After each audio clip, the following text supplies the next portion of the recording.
나타나셨네. 권능으로 임하셨네.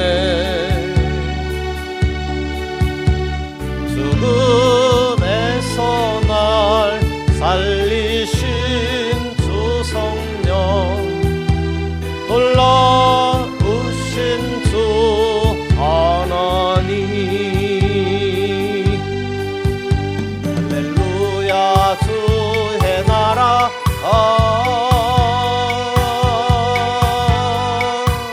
할렐루야 임하소서.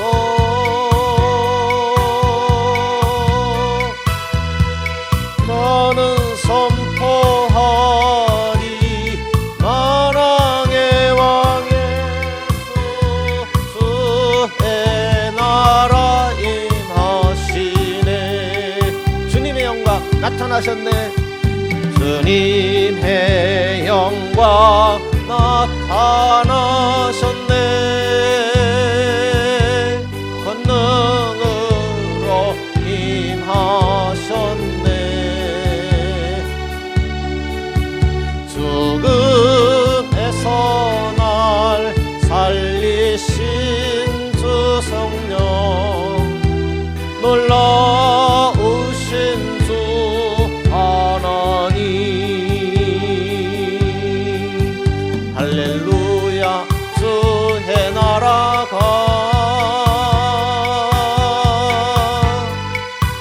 할렐루야 임하소서.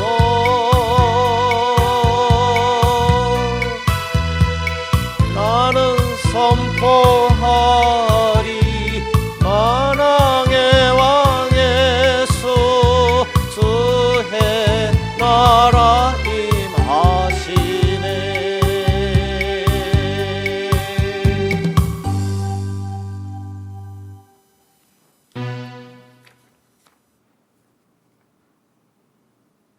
파키스탄이라는 나라가 있어요.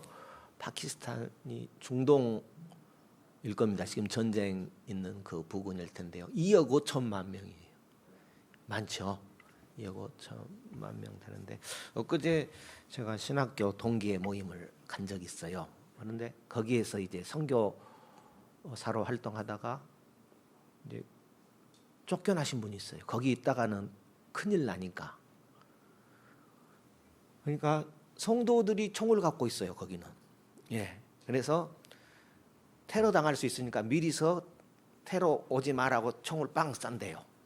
예. 그리고 예배드린대요.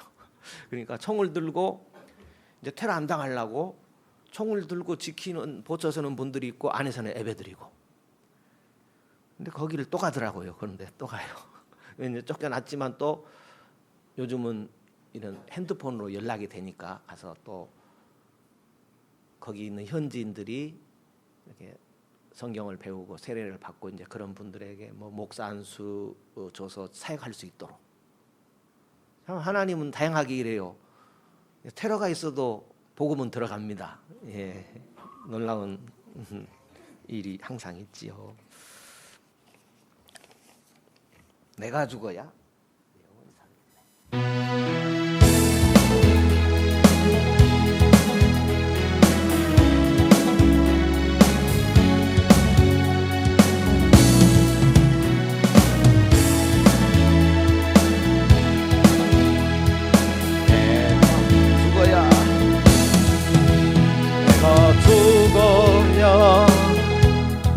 내 영혼이 살겠네.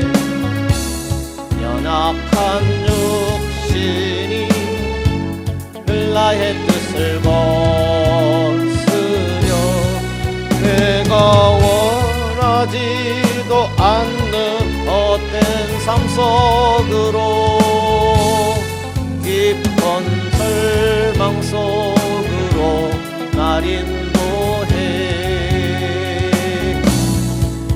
주만 살아야 내가 거듭나겠네. 나의 노력으로 결코 안 됨을 알았네. 주의 거룩한 성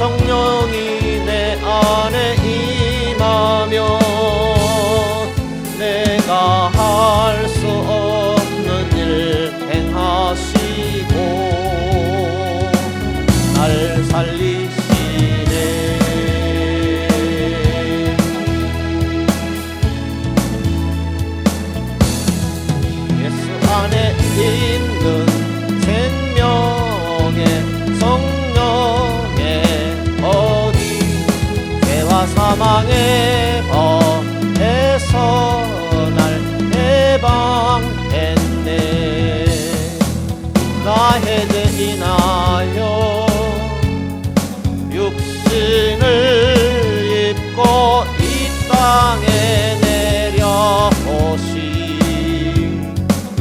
그리스도와 함께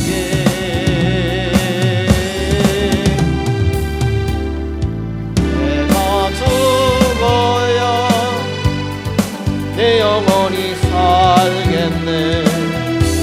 연약한 육신이 늘 나의 뜻을 거스려 내가 원하지도 않는 헛된 삶 속으로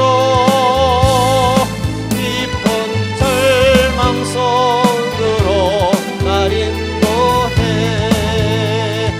수만 살아야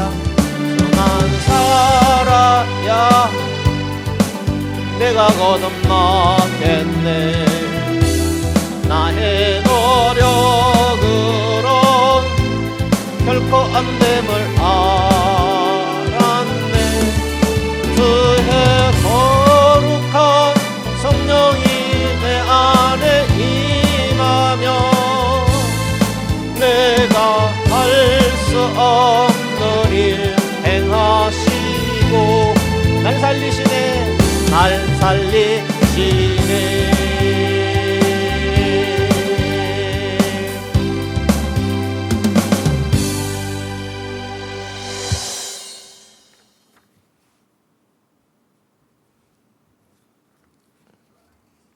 이람 찬양하십시다. 주의 사랑을 입어 사랑하네. 그 다음에 사랑합니다. 나의 예수님인가요? 네. 주의 사랑을 입어 사랑하네.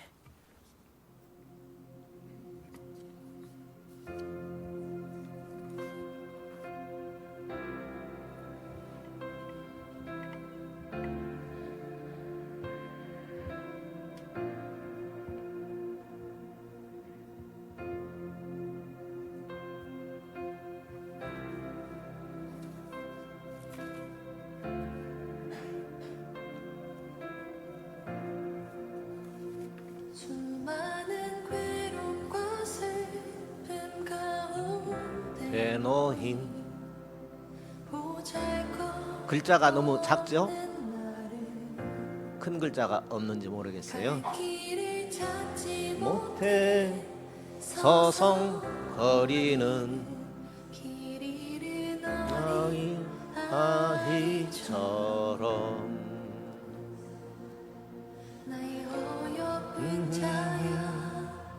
함께 가자.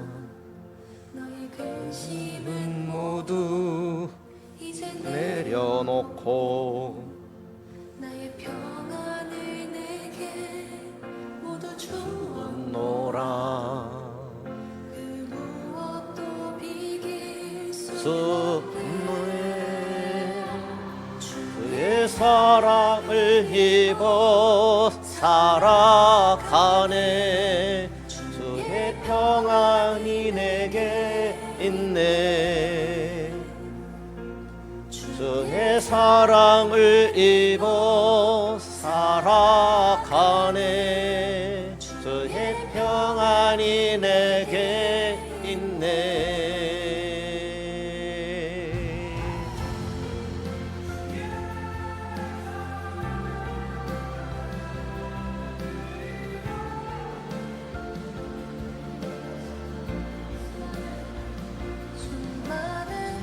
꿈과 슬픔 가운데 놓인 보잘것없는 나를 갈 길을 찾지 못해 서성거리는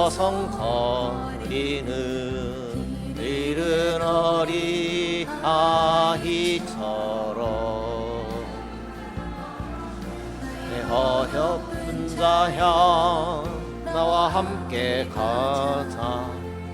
너의 근심은 모두 이제 내려놓고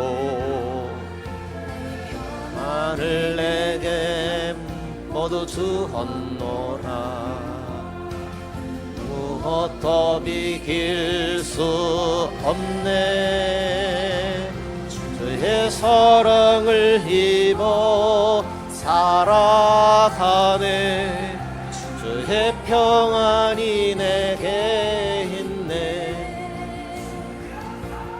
주의 사랑을 입어 살아가네. 주의 평안이 내게 있네. 내 사랑을 입어 살아가네. 주의 평안이 내게 있네. 사랑을 입어 살아가네. 주의 평안이 내게 있네. 사랑한다 아들아, 내가 너를 잘 아노라. 사랑한다 내 딸아, 내게 축복 더하노라. 사랑한다 아들아, 내가 너를 잘 아노라. 사랑한다 내 딸아, 내게 축복 더하노라. 사랑한다 아들아, 내가 너를 잘 아노라. 사랑한다 내 딸아, 내게 축복 더하노라. 내게 축복 더하노라.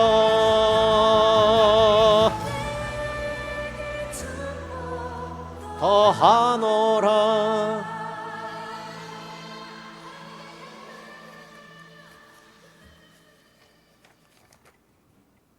많이 축복하십시오.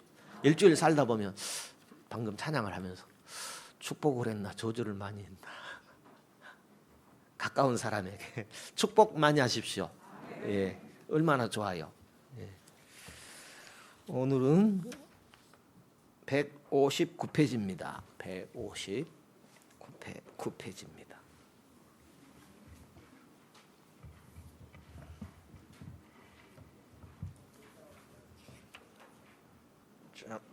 중복되는 면도 있죠. 네.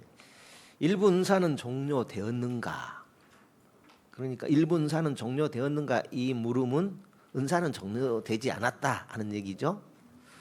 읽어보겠습니다. 고린도전서 사랑에 대한 이야기인데요. 사랑. 고린도전서 13장 8절 이하 13절. 이 본문에서 온전한 것이 오면 애언은 사라진다고 했는데 그것이 언제인가? 바울은 본문에서 교회에 더 큰 유익을 주는 더 큰 은사를 추구할 뿐 아니라 사랑에 따라 추구해야 한다고 했다. 사랑 없는 은사는 가치가 없다. 은사를 갖는 것보다 사랑으로 행동하는 것이 더 중요하다. 은사는 언젠가는 사라지지만 사랑은 영원하다. 읽어볼까요? 여러분 적어졌지요? 다. 사랑은 언제까지든지 떨어지지 아니하나 애언도 패하고 방언도 그치고 지식도 패하리라. 우리가 부분적으로 알고 부분적으로 애언하니 온전한 것이 올 때는 부분적으로 하던 것이 패하리라. 내가 어렸을 때는 말하는 것이 어린아이와 같고 깨닫는 것이 어린아이와 같고 생각하는 것이 어린아이와 같다가 장성한 사람이 되어서는 어린아이의 일을 버렸노라. 우리가 이제는 거울로 보는 것 같이 희미하나 그때에는 얼굴과 얼굴을 대하여 볼 것이요. 이제는 내가 부분적으로 하나 그때에는 주께서 나를 아신 것 같이 내가 온전히 알리라. 그런즉 믿음, 소망, 사랑 이 세 가지는 항상 있을 것인데 그 중에 제일은 사랑이라. 아멘.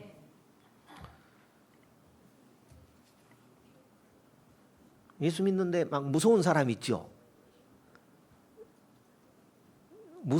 무섭지 맙시다. 무서울 수 있잖아요. 막 능력자 같고 막 높은 사람 같고 그럴 수 있잖아요. 그러면 사람이 위축될 수 있어요. 중요한 것이 사랑이다라는 거죠. 하나님은 사랑이시다라고 또 표현도 하잖아요. 읽어보겠습니다. 바울은 이런 문맥에서 완전한 것이 올 때에 예언과 방언과 불완전한 은사들은 사라질 것이다고 했다. 지금은 거울로 보는 것처럼 희미하나 앞으로는 대면하여 보는 것은 선명할 것이다. 그때가 언제인가? 그때는 예수님이 재림하실 때이다.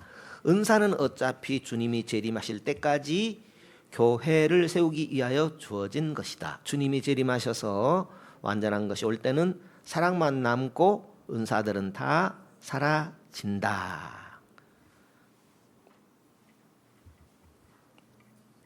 교회를 세우기 위하여 주어진 것이다. 교회가 세워지는 것이 참 쉽지 않죠.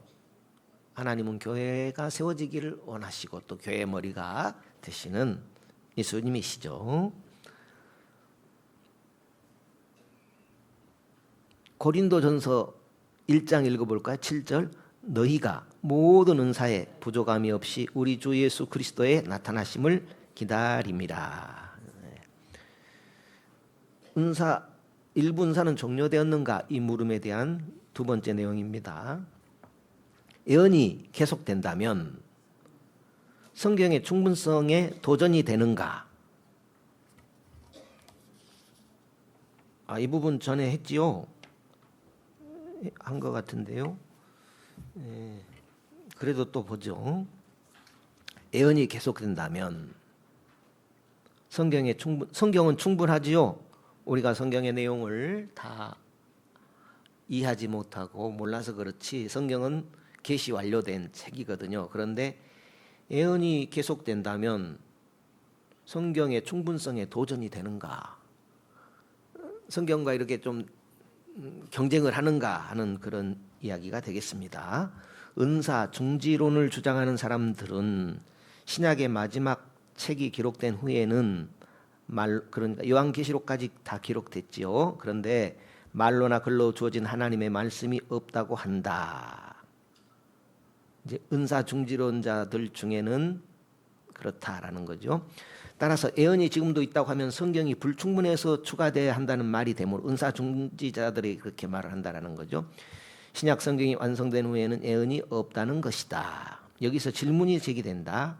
예언이 구약 성경이나 신약 성경과 같은 권위가 있는 것인가? 예언은 뭐냐면 갑자기 떠오르는 말씀이라고 그랬어요. 성경에 기록된 말씀이 아니라 하나님께서 내 마음에 내 생각에 떠오르게 하는 그런 내용, 그런 글. 좋은 생각이 떠오를 수 있죠. 막 신령한 생각이 생각날 수 있죠. 그걸 말하는 거예요. 성경 어떤 구절을 말하는 것이 아니라. 그것이 구약이나 그러니까 성경과 같은 권위가 있는가?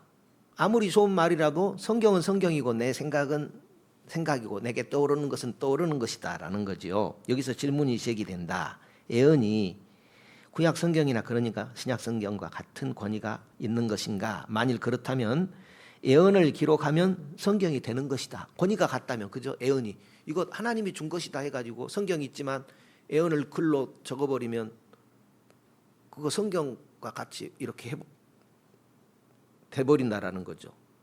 성경과 같이 돼버린다라는 거죠. 그러나 예언은 성경과 같은 권위가 없다라는 것이죠. 그래서 은사 중지자들은 은사가 중지됐다 그런 측면에서 강조를 하는 것입니다. 따라서 지금 예언이 계속 있다고 해도 성경의 충분성에 도전이 되지 않는다. 예언은 있습니다. 그러나 성경과는 구분이 되어집니다. 성경의 권위는 도전이 안 됩니다. 예언이 성경의 권위가 없다고 해도 실제로 사람들은 예언을 따라갑니까? 성경을 따라갑니까?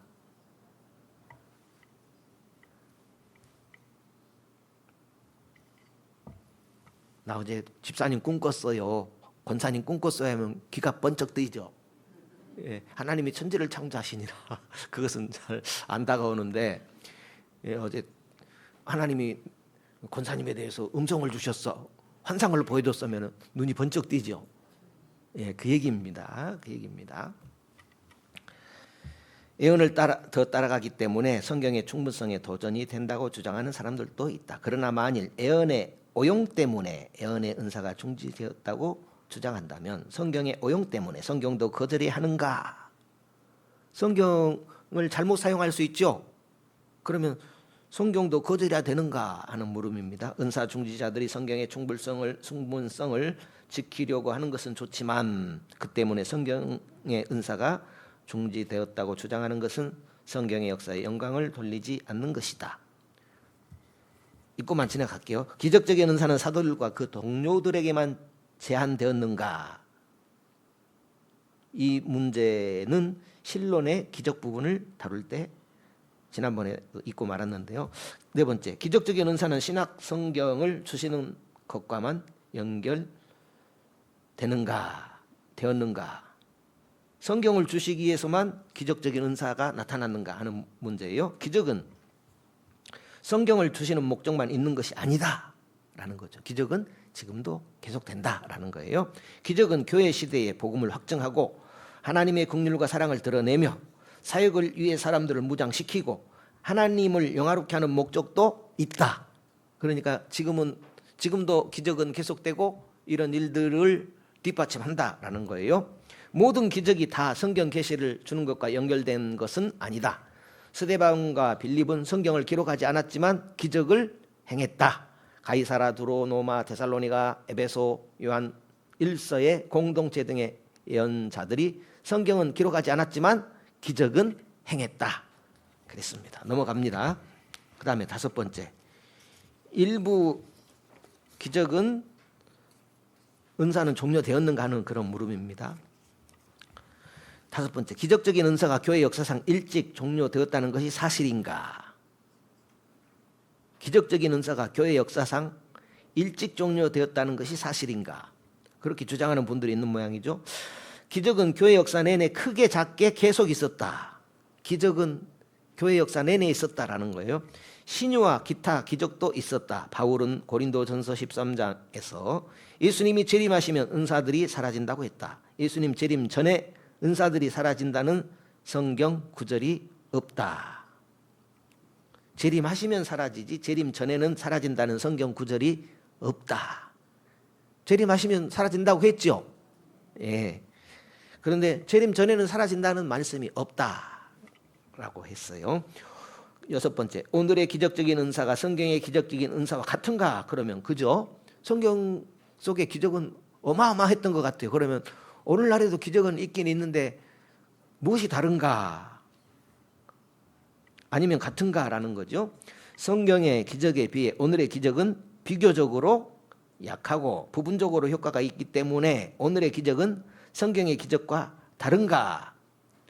또 가령 오늘의 전도자가 설교할 때 베드로처럼 3,000명이 회심하지 않고 300명이 회심한다면 오늘의 전도자에게는 전도의 은사가 없다고 할 수 있는가? 또 오늘날 신유 은사가 30%만 고친다고 해서 그 신유 은사가 100% 고친 신약 성경의 신유 은사와 다르다고 할 수 있는가? 현재 은사 중에 완벽한 것은 없으며 은사의 강도가 서로 다르다. 그렇다고 해서 우리가 은사를 다 부인해야 하는가? 지금 은사의 양이 신약 시대만큼 나타나지 않는다면 우리가 하나님의 은혜와 긍휼을 구해야 할 것이다. 우리의 믿음이 부족하다. 우리의 믿음이 부족하다라는 것이죠. 우리의 구하는 것이 부족하다라는 것입니다. 그 때문에 은사 활용을 포기하거나 다른 사람이 사용할 때 반대해서는 안 될 것이다라는 것입니다.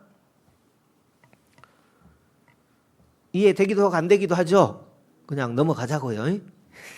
일곱 번째, 기적적인 은사의 가능성을 오늘날 허용하는 것이 교회에 위험한가? 교회에 기적이 나타나는 것이 위험합니까? 하는 물음이에요. 그렇게 되면 선교도 위험하죠. 선교지에 가면 더 위험하죠. 제가 방금 말씀드렸잖아요.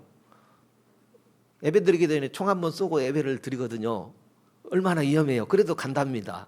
예. 선교도 위험하죠. 자동차 운전 나는 잘해도 옆에 서서 받아버릴 수도 있잖아요. 위험하죠.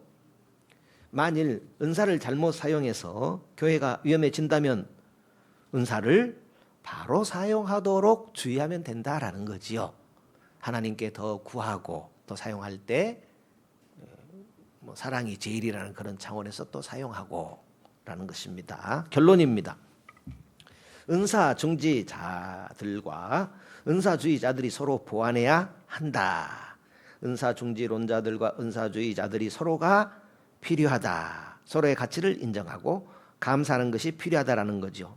나의 반대편에 있는 저분들은 또 저 면에서 강하고 더 연구했기 때문에 저런 분들이 있어서 감사하다. 또 은사주의자들은 나에게는 없는 그런 은사를 성령 하나님께서 주셔서 이렇게 교회를 세워가는데 유익해 하기 때문에 감사하다라는 거죠. 서로 감사하는 자세가 필요하다라는 거죠.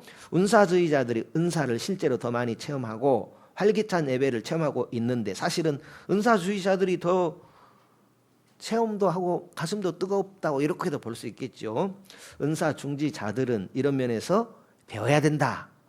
부족한 면은 배워야 된다라는 거예요. 반면에 은사주의자들은 은사 중지론자들이 기독교 교리 이해가 더 깊고 이제 공부 쪽에는 더 강할 수 있어요. 정리하는 것 쪽에는 정리하는 것도 중요하잖아요. 할렐루야. 기록된 말씀도 능력이잖아요. 아니 기록된 말씀은 더 확실하잖아요. 그래서 교리 이해가 더 깊고 더 정확한 면이 있기 때문에 이 점을 배워야 된다라는 거죠. 서로 감사하고 배워가야 한다라는 것입니다. 그다음에 구체적인 은사입니다. 예언입니다. 예언은 미래를 미리 말하는 것이나 주님의 말씀을 선포하는 것이나 강력한 설교가 아니다. 미래를 말하는 것이 아니다.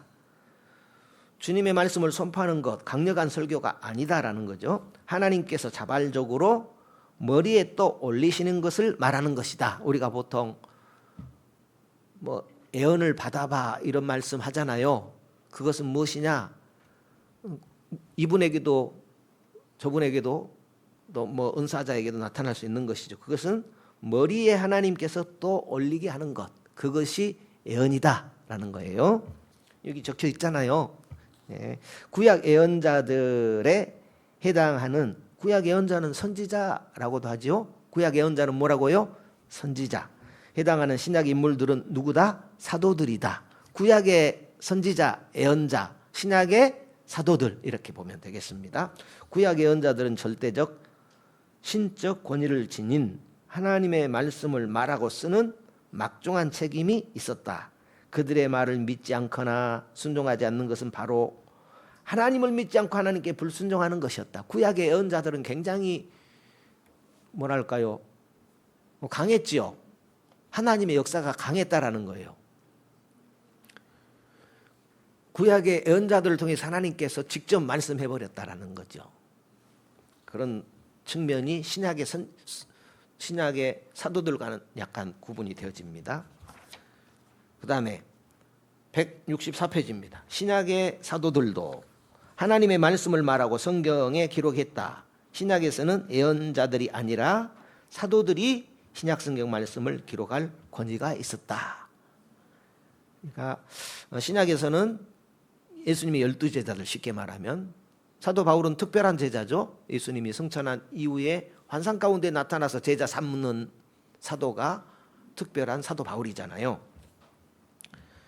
구약의 예언자들과 신약의 선지자들은 어떤 약간 구분되어지는 것이 있습니다. 어떻든 구약의 예언자 역할을 신약에서는 사도들이 했다라는 것을 기억하면 좋겠습니다. 신약의 예언자는 165페이지입니다. 신약의 예언자는 하나님의 말씀 자체를 말하는 것이 아니라, 그러면 구약의 예언자는 하나님의 말씀 자체를 말했다 이렇게 생각할 수 있겠죠. 구약의 예언자는 뭘 말했다? 그때는 성경이 이렇게 오늘날처럼 정경화되어 있지 않아요. 성경이 기록되어 있지 않는 그런 때죠. 부분적으로 어떤 두루마리가 있었다고 볼 수 있고요.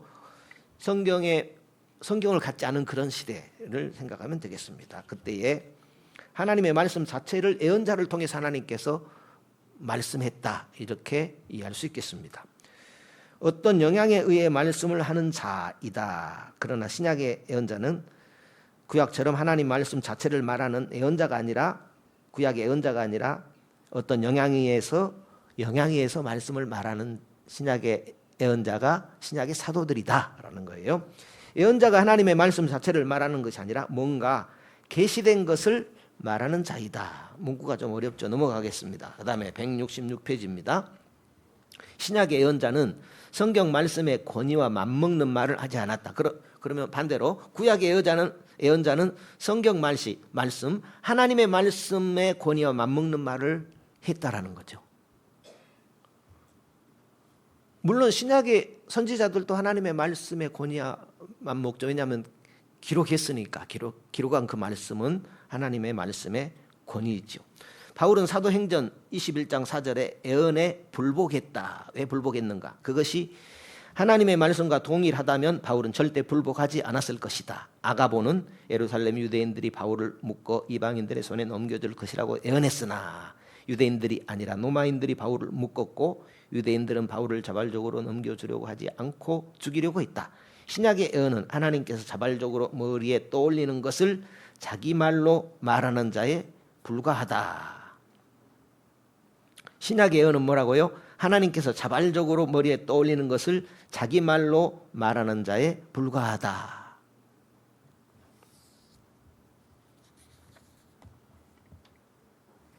넘어가겠습니다. 데살로니가 5장에서 바울은 예언을 멸시하지 말라고 하면서 테스트하라고 했다. 만일 예언이 하나님의 말씀의 권위가 있었다면 데살로니가 사람들은 그대로 받아들였을 것이고 테스트할 필요가 없었을 것이다. 읽어보면 데살로니가전서 5장 19절입니다. 성령을 소멸치 말며 예언을 멸시치 말고 범사에 헤아려 좋은 것을 취하고 했습니다. 바울은 고린도 전서에서 예언을 달아보라고 했다. 좋은 것을 나쁜 것과 구분해서 골라내라는 것이다. 구약 예언자 이사야가 한 말을 놓고 좋은 것과 나쁜 것을 골라낸다는 것은 상상할 수도 없다라는 거죠. 신약의 예언은 성경의 권위가 없다는 것이다. 그죠? 성경에 기록된 말씀 아닌 것은 성경에 권위가 없죠. 그러나 구약 시대 예언자는 성경이 없던 그런 때, 특별히 하나님께서 예언자들을 통해서 말씀하던 그때는 신약 시대의 예언과 성격이 다르다라는 거죠. 예언은 뭐라고요? 머리에 떠오르는 것, 마음에 떠오르는 것, 그 예언을 말이에요. 지금 성경 기록된 말씀을 말하는 게 아니라. 여기까지 하겠습니다. 여기까지 하겠습니다.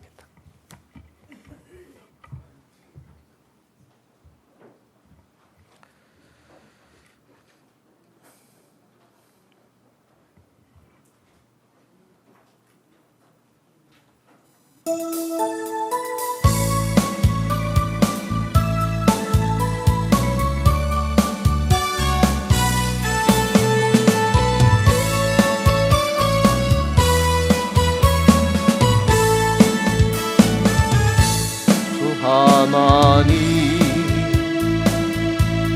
독생자 예수 날 위하여 오시었네. 내 모든 죄 용서하시고 죽음에서 부활하신 나의 구세주 살아계신 주 나의 참된 소망 걱정 근심 전혀 없네. 사랑해 주네 발길인 거하니 내 모든 삶의 기쁨을 충만하네. 주 안에서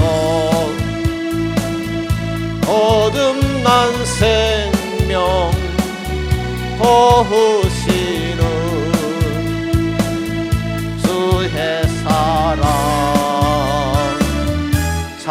기쁨과 확신 가지고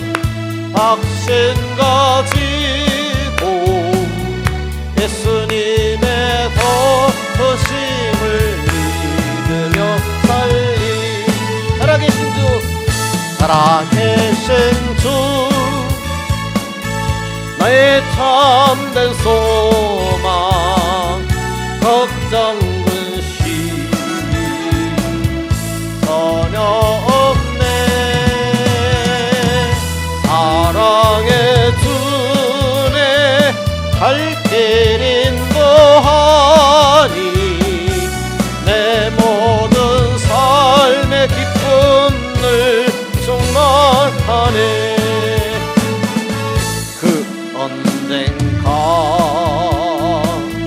주 뵐 때까지 주를 위해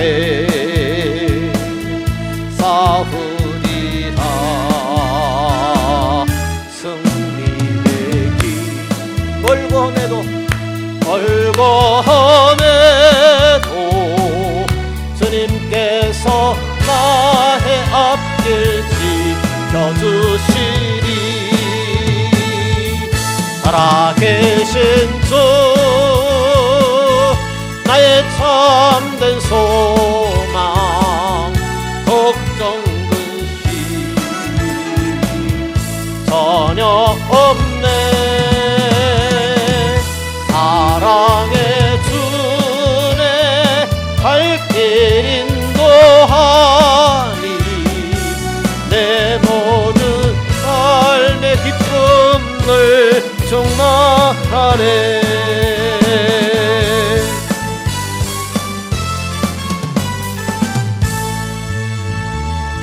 주기도하고 마칩니다. 하늘에 계신 우리 아버지여, 이름이 거룩히 여김을 받으시오며 나라 위에 임하옵시며 뜻이 하늘에서 이룬 것 같이 땅에서도 이루어지이다. 오늘날 우리에게 일용할 양식을 주옵시고 우리가 우리에게 죄 지은 자를 사하여 준 것 같이 우리 죄를 사하여 주옵시고 우리를 시험에 들게 하지 마옵시고 다만 악에서 구하옵소서. 대개 나라와 권세와 영광이 아버지께 영원히 있사옵나이다. 아멘.